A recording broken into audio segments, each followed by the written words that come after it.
Bienvenidos al capítulo 7. Arrancamos el bloque de visualización.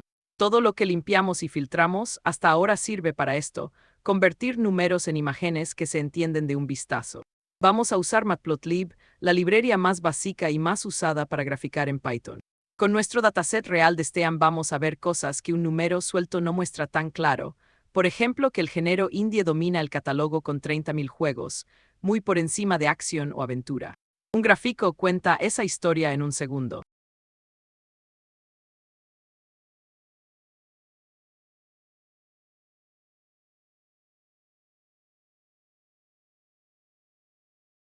Empezamos importando Pyplot desde Matplotlib, la parte de la librería que realmente dibuja los gráficos. La estructura básica siempre es la misma. Armamos los datos que queremos mostrar, llamamos a una función de dibujo como plot o bar, y al final llamamos a show para que aparezca en pantalla. Vamos a hacer un primer gráfico de barras mínimo, sin ningún estilo todavía, solo para confirmar que la conexión entre nuestros datos y la imagen funciona antes de empezar a personalizar nada.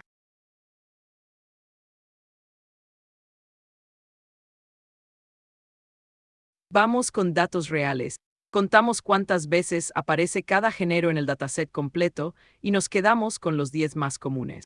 El resultado confirma lo que dijimos en la intro. Indie lidera con 30.000 apariciones, seguido de Action con 18.000 y Aventura con casi la misma cantidad. Convertimos ese conteo directamente en un gráfico de barras, una barra por género, con la altura representando cuántos juegos hay. En 2 líneas de código pasamos de una tabla de números a una imagen clara.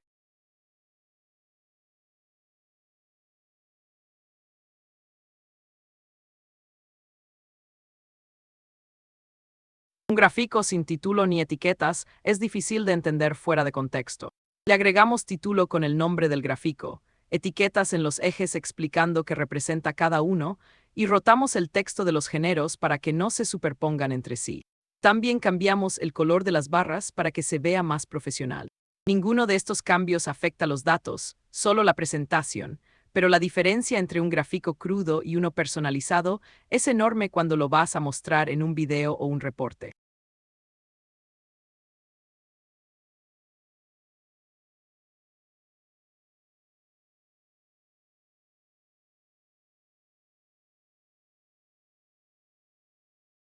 Ahora graficamos la distribución de precios con un histograma, que agrupa los valores en rangos y muestra cuántos juegos caen en cada rango.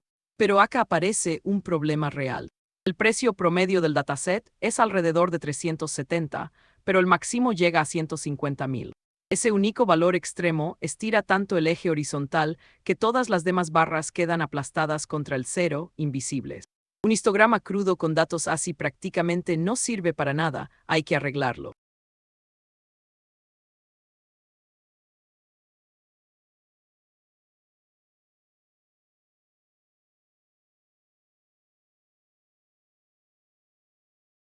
Para arreglar el histograma limitamos el rango visible del eje horizontal con XLIM, dejando afuera de la vista ese valor extremo sin borrarlo del dataset.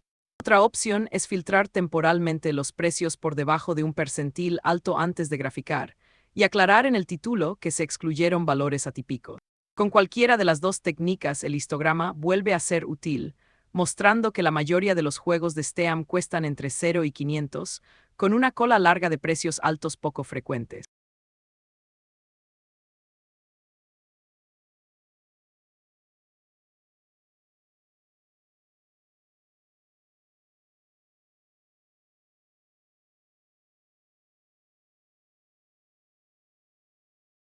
Grafiquemos ahora las categorías de reseñas generales. Contamos cuántos juegos caen en cada categoría, desde overwhelmingly positive hasta overwhelmingly negative, y lo mostramos con un gráfico de barras horizontal, que se lee más fácil cuando las etiquetas de texto son largas. Los números reales muestran que la categoría más común es Very Positive con 11.000 juegos, seguida de cerca por Mixed y Positive. Las categorías muy negativas son casi anecdóticas, apenas un puñado de juegos en todo el catálogo de STEAM.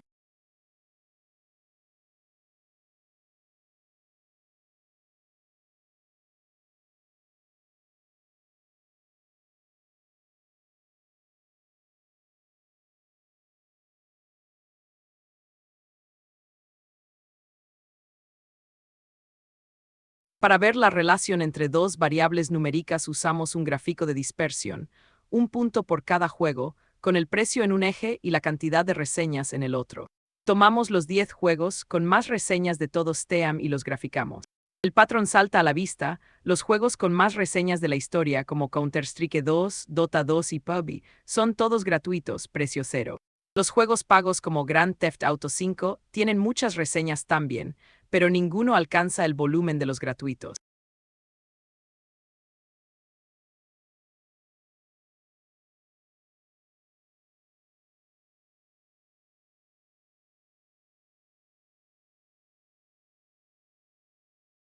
Cuando queremos mostrar varios gráficos juntos, en una sola imagen usamos subplots, que arma una grilla de espacios para dibujar.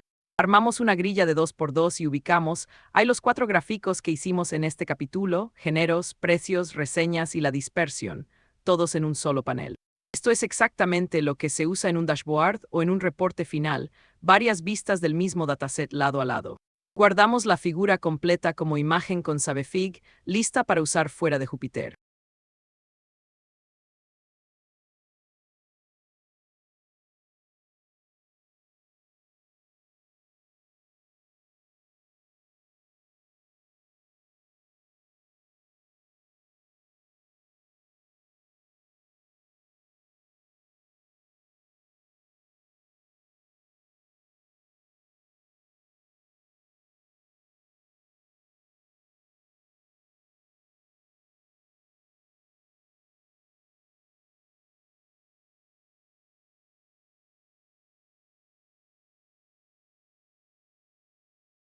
Cerramos el capítulo 7.